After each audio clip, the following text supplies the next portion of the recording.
बस सबका मन हल्का हो गया। अब इसमें क्या विषय है? ये इतना ही आसान है एक वक्तव्य से आसान कर देना और एक वक्तव्य से विवाद पैदा करना। आपको बता दूं, जीवन आसान ही होता है, कुछ लोग इसको कॉम्प्लिकेटेड कर देते हैं। तो जो कॉम्प्लिकेट करे उनको एक तरफ करो, बाकी तो 99% आसान से ही रहते हैं दुनिया में। क्या यही भूपेंद्र जी का गुरु मंत्र भी है? क्योंकि आपको मैंने शुरू में पूछा कि जिस तरह की सफलताएं आपको मिली हैं मुश्किल परिस्थितियों में, यही है विवाद को दूर करो और आगे का रास्ता अख्तियार करो। क्योंकि बहुत मुश्किल परिस्थितियों में, चाहे वो महाराष्ट्र का चुनाव जिसमें कहा जा रहा था कि बहुत मुश्किल होगी जी, इसके दो पक्ष हैं। पहली बात, किसी ने मुझे एक बार सलाह दी थी कि 3 चीजें तुरंत समाप्त करनी चाहिए: छोटी बीमारी, छोटा झगड़ा, छोटा कर्जा। तो विवाद छोटा हो तो समाप्त कर दो, तो विवाद समाप्त हो जाता है। बीमारी छोटी हो, आदमी बीपी की गोली नहीं लेता है, बाद में बाकी के उसके ऑर्गन पे इफेक्ट होता है। तो जितना जल्दी छोटे पे समाप्त कर दो उतना ठीक होता है। पर तो कुछ लोग विवादों में जिंदा रहने के लिए बयान देते हैं। अब मेरे को कभी कभी समझ में नहीं आता है, जैसे आरजेडी पार्टी के नेता हैं। अब हिंदुस्तान में शंकराचार्य जी की सनातनी परंपरा से कुंभ हो रहा है। अब आरजेडी प्रमुख ने कुंभ पे बयान दिया। भाई किस लिए दे रहे हो? कोई पूछने नहीं जा रहा है, कोई बात करने नहीं जा रहा है, कोई क्वेश्चन नहीं। अब मुझे समझ में नहीं आता है, समाजवादी पार्टी जो लोहिया जी थे, मतलब मैं भारतीय जनता पार्टी का कार्यकर्ता हूं, मेरे परिवार में भी लोहियावादी लोग रहे हैं, लोहिया जी को पढ़ा है, मस्तराम कपूर जी का पूरा डॉक्यूमेंट मेरे पास है और मेरे तो शायद सारे वॉल्यूम भी पढ़े हैं। अब उन्होंने तो रामायण मेला भी लगाया था लोहिया जी ने, और संस्कृति की बात भी करी थी। अब जो अपने आप को विरासत की बात करते हैं लोहिया जी की, वो कहते हैं साहब क्या गाय से दुर्गंध आएगी और इत्र से सुगंध आएगी। तो भाई इत्र को गाय के दूध की तरह पियोगे क्या? बताओ, है इत्र को डाल के पियोगे? हर चीज का अपना महत्व होता है, इत्र भी जरूरी है और गाय भी जरूरी है। बैलेंस एटीट्यूड तो ये है, ये भी जरूरी है, वो भी जरूरी है। लेकिन जो बयान देने का जो तरीका है, तो ये तो समाज में विद्वेष बढ़ाने वाली बात है। और इसलिए समाज में विद्वेष ना बढ़े, हर चीज की जरूरत होती है। अब जो ये इस प्रकार के बयान हैं, इनसे आपको प्रश्न पूछने चाहिए, बैलेंसिंग एटीट्यूड होना चाहिए, वही सबसे ज्यादा ठीक है समाज में। अब आपने बिहार का जिक्र कर दिया, आरजेडी का जिक्र किया, उस पर भी एक सवाल है। आप उस पे सारे सवाल पूछिए, आप जो मन में आए पूछिए, क्या दिक्कत है? पत्रकारों को सवाल पूछना ही चाहिए और नेताओं को जवाब देना ही चाहिए, और नहीं आए तो मना कर देना चाहिए। नहीं, आप हमेशा सब सवालों के जवाब देते हैं और इस बात पर जोर से तालियां होनी चाहिए। पिछली बार बिहार जब चुनाव हुए तो आप वहां के भी प्रभारी थे, अब फिर चुनाव होने वाले हैं इसी साल। इस बार क्या आपको लगता है, क्या रणनीति होनी चाहिए बीजेपी की? कुछ खास रणनीति है, कोई खास प्लान है जिस पर काम हो रहा है? मेरे को सौभाग्य दिया पार्टी ने कि मैं 2015 से लेकर के और 2021 तक मैं लगातार 6 साल बिहार का प्रभारी रहा, और मैं अपने आप को सौभाग्यशाली भी मानता हूं कि मेरे को बिहार जैसे राजनीतिक रूप से जागरूक प्रदेश में एक संगठन का कार्य करने का अवसर मिला। तो मैं बिहार से ज्यादा तो अपने आप को भाग्यशाली मानता हूं कि बिहार की धरती ने मेरे को ये अपने साथ रुकने का और काम करने का अवसर दिया। मेरा ये मानना है कि बिहार में इस समय सीधी सीधी 2 विचारधाराओं की टक्कर है। एक विचारधारा जो बिहार को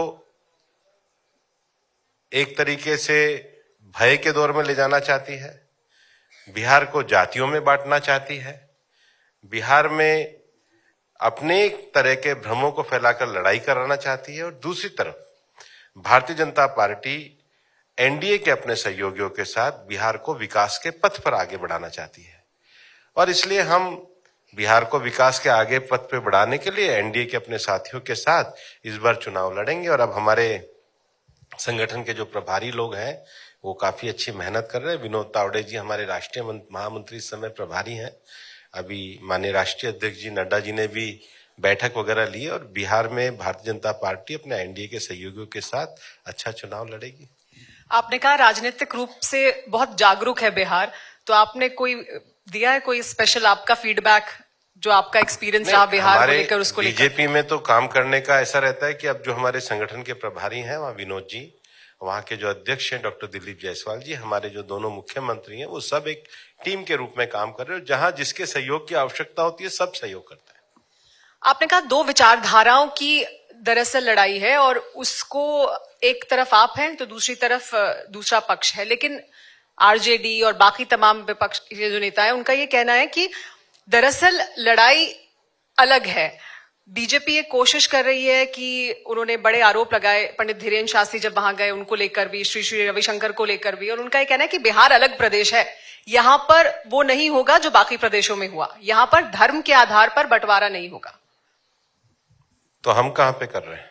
ये आरोप वो लगा रहे हैं आप पे कि ये कोशिश है आपकी, लेकिन नहीं, या हमने ये होगा तो, नहीं बिहार में। देखिए, बीजेपी के किसी भी नेता ने किसी धर्म के बारे में कहा, आरजेडी के नेता ने कुंभ के बारे में कहा, बीजेपी ने तो नहीं कहा। तो कह तो वो रहे और कर भी वही रहे हैं। अभी मैं बिहार में गया था तो बोले कि आरजेडी के रहते हुए बीजेपी नहीं आ सकती। मैंने कहा बीजेपी सत्ता में, वो देख कहां पे रहे, हम ही तो सत्ता में है बिहार में, और हम पिछले लगातार लंबे समय से है। और जहां तक विचारधाराओं की बात है, देखिए, हिंदुस्तान की राजनीति में आज भारतीय जनता पार्टी को अपने एक पीढ़ी के लगातार त्याग के बाद आज राजनीति के केंद्र में आने का अवसर मिला है। बीजेपी जो 1950 में जनसंघ की स्थापना के समय में कहती थी, वही आज 2020 के साथ कह रही है। बीजेपी ने जो 25 साल पहले एनडीए की स्थापना करी, वही एनडीए आज भी 25 साल बाद कायम है। और दूसरी तरफ विचारधारा देखिए, जो उन्होंने क्या यूपीए बनाया था, वो यूपीए का ही नाम बदल के अब उन्होंने इंडिया रख दिया, और इंडिया के भी इनके कई तरह के भाग हो गए। तो जो लोग अपने नाम को भी संभाल के 10 साल नहीं रख सकते, तो विचारधारा की लड़ाई है कि जिनकी साख नहीं है और जो देश को चलाने की साख रखते हैं, जिनकी बार बार विचारधाराएं बदलती हैं, जो अपने सातत्य के साथ काम करते हैं, जो एक दुकान बंद होने के बाद नए साइन बोर्ड के साथ आते हैं, और जो अपने साइन बोर्ड पर ही तीसरी बार भी चुनाव लड़कर जनता का विश्वास लेके आगे बढ़ते हैं, वही बीजेपी की विचारधारा है। और इसलिए दूसरी विचारधारा से इन्हीं मूल्यों पे हमारी लड़ाई है। भूपेंद्र जी, बीजेपी को नीतीश कुमार के साथ, जेडीयू के साथ जाने में फायदा है या अकेले जाने में ज्यादा फायदा है? क्योंकि आपकी लगातार सबका साथ सबका विकास का अर्थ ये होता है कि जो एनडीए के साथ ही हम सबके साथ ही जाते हैं।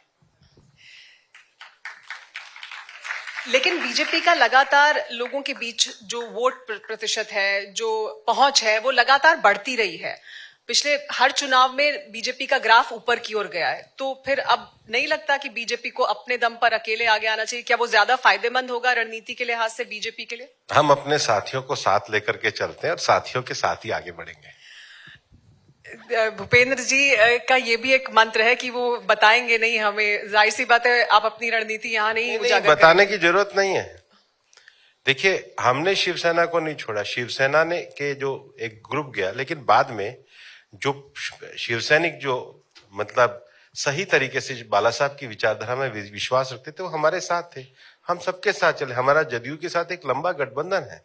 और भारतीय जनता पार्टी, प्रधानमंत्री जी का एकदम, उन्होंने जब दूसरी बार सरकार में आए थे तो उन्होंने कहा था कि नेशनल एम्बिशन और रीजनल एस्पिरेशन को साथ लेकर के चलती है। हमारे बीजेपी के साथ जो भी सहयोगी दल है, बीजेपी गठबंधन धर्म में विश्वास करती है, सबको साथ लेकर के चलते हैं। इसमें कोई छुपाने की क्या बात है? साथ लेकर ही चलते हैं हम अपने साथियों को। नहीं, बिल्कुल लेकर चलते हैं, लेकिन बीजेपी बड़ी होती जाती है और साथी छोटा होता जाता है। ये आरोप लगाता है विपक्ष कि वो छोटे होते जाते हैं। हम दोनों बड़े होते हैं, हम भी बड़े होते हैं और हमारे साथी भी बड़े होते हैं, और हम खुद भी बड़े होते हैं। सबको बड़ा करने के लिए चलते हैं, और हमारे बड़ा करने के पीछे देश को बड़ा करने का भाव है। देश सबसे बड़ा होना चाहिए, ये बीजेपी का भाव है। नीतीश जी जब वापस साथ आए तो उन्होंने कई बार ये बात कही है, हर मंच से कहा है कि नहीं, मैं अब हमेशा के लिए रहने के लिए यहाँ आया हूं, मैं कहीं नहीं जाने वाला, ये साथ रहेगा। आप भी ये कह रहे हैं, पीएम भी ये कह चुके हैं, हर जगह से बात कही गई है। लेकिन हाल ही में नीतीश जी पर व्यक्तिगत तौर पर बहुत हमले किए जा रहे हैं, उनकी सेहत को लेकर सवाल पूछा जा रहा है, और ये एक मुद्दा बनता जा रहा है बिहार में। क्या आपको लगता है ये मुद्दा बनेगा इस बार के चुनाव में? और ये एक लगातार हमला है जो नीतीश कुमार जी पर हो रहा है, उनकी सेहत को लेकर चिंताएं हैं?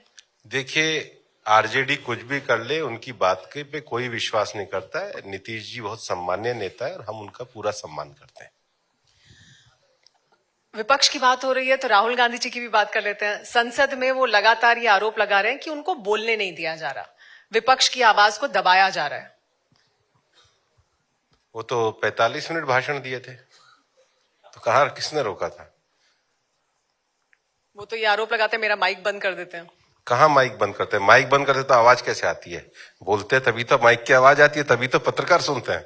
तो बिना माइक की आवाज की कौन बोलता है?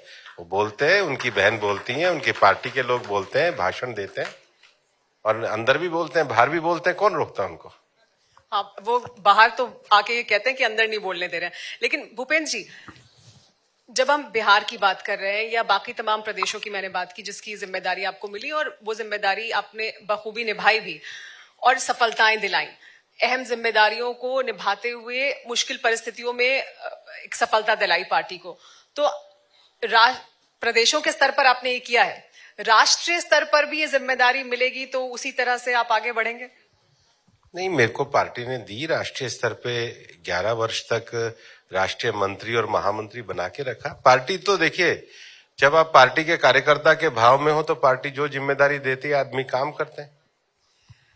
मेरा इशारा आप भी समझ रहे थे, लेकिन मैं और साफ करके बोलूं, बीजेपी के अध्यक्ष के तौर पर आपके लिए 2019 में भी बहुत चर्चा हुई, इस बार भी आपके नाम की बहुत चर्चा है। मुझे पता है आप पार्टी के कार्यकर्ता हैं, आप साफ नहीं बोलेंगे, लेकिन जिम्मेदारी मिलेगी तो तैयार है उठाने की। नहीं, बीजेपी एक लोकतंत्र की पार्टी है। देखिए, इस समय देश में कोई भी पार्टी लोकतांत्रिक तरीके से चलती है तो भारतीय जनता पार्टी उसके हिसाब से चलती है। हमारे यहाँ पूरा एक प्रोसेस है, उस प्रोसेस के साथ कार्य होता है। बाकी तो पार्टी जिसको जो जिम्मेदारी देती है वो उसी हिसाब से काम करता है, इसमें कोई अनहोनी बात होती ही नहीं है। नहीं तो ये जिम्मेदारी तो आपको भी मिल सकती है ना? ऐसा कुछ है नहीं अभी। लेकिन भूपेंद्र जी, बड़ी चुनौतियां आपके सामने, आपको क्या लगता है अब आने वाले जो चुनाव हैं उसमें क्या है बीजेपी के लिए? देखिए, माननीय प्रधानमंत्री जी के नेतृत्व में देश इस समय विकसित भारत के लिए पूरी तरीके से कार्य कर रहा है, और हम सब एक मिशन के सिपाही के रूप में विकसित भारत बनाने के लिए जिसकी जो जिम्मेदारी है उसको लेकर के कार्य कर रहे हैं। बहुत शुक्रिया भूपेंद्र जी हमारे साथ जुड़ने के लिए और टीवी9 भारतवर्ष से खास बातचीत करने के लिए, सत्ता सम्मेलन में आने के लिए आपका बहुत बहुत शुक्रिया। आपका भी बहुत बहुत शुक्रिया और टीवी9 का बहुत बहुत शुक्रिया। Thank you very much.